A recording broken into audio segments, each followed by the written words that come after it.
Hello everyone, কেমন আছেন সবাই? আশা করি ভালো আছেন।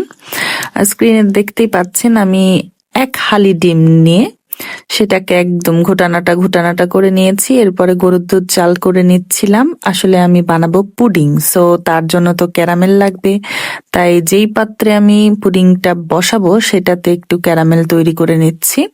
আর চুলার আঁচটা খুবই কম দিয়ে দিতে হবে, হ্যাঁ, যেন চিনিটা একেবারে পুড়ে গেলে খেতে পুডিংটা টেস্ট হবে না।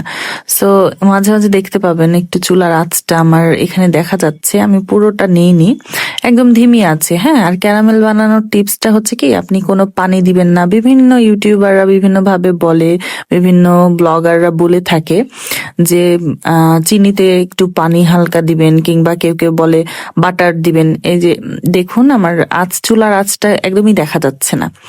তো আমি কিছুই দেই না, আমি শুধু যে পাত্রে পুডিংটা মেক করি, ওই যে দেখুন অল্প আছে।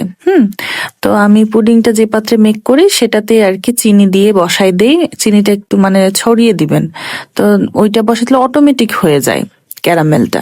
সো সেটাতে কোনো ধরনের ব্যাটার, ঘি বা লেবুর রস কিছুই দিতে হয় না। সো এটাই ছিল টিপস। তো যাই হোক, আমি ক্যারামেলটা বানিয়ে দেন পুডিংটা বসিয়ে দিব। এই যে ডিমটা গুলিয়ে রেখেছি সেটা, দেন দুধটা একদম ঠান্ডা করে সেটার সাথে মিশাবেন ডিমটা। আর ডিমের সাথে আমি চিনি দিয়ে দিয়েছিলাম। আচ্ছা, বসিয়ে দিয়েছি।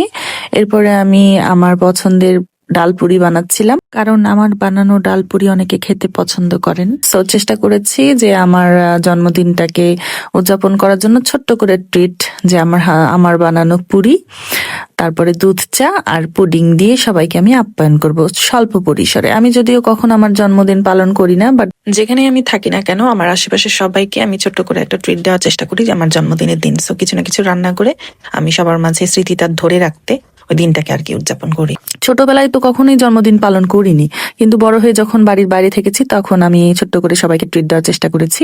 তো এতক্ষণ হয়ে গেল আমার পুরি বানাতে বানাতে পুডিংটা। তো যাই হোক, এই তো ছিল আমার আজকে সেলিব্রেশন। জন্মদিন মানে তো খুশি না, এক ধাপ মৃত্যুর দিকে এগিয়ে যাওয়া। ভালো থাকবেন সবাই, আমার জন্য দোয়া করবেন। এরকম ছোট ছোট ব্লগ দেখতে আমার পেজটি ফলো করুন। ধন্যবাদ সবাইকে।